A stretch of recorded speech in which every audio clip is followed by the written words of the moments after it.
upstairs already. We'll be very grateful when we save him from that burning light.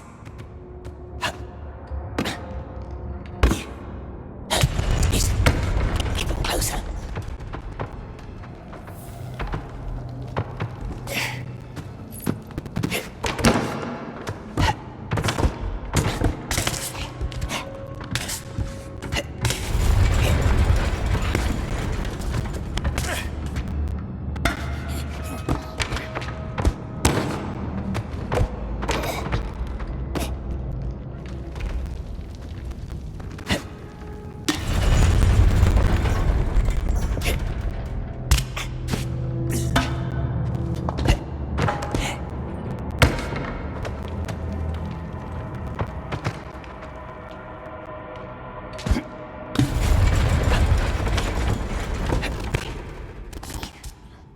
Almost there.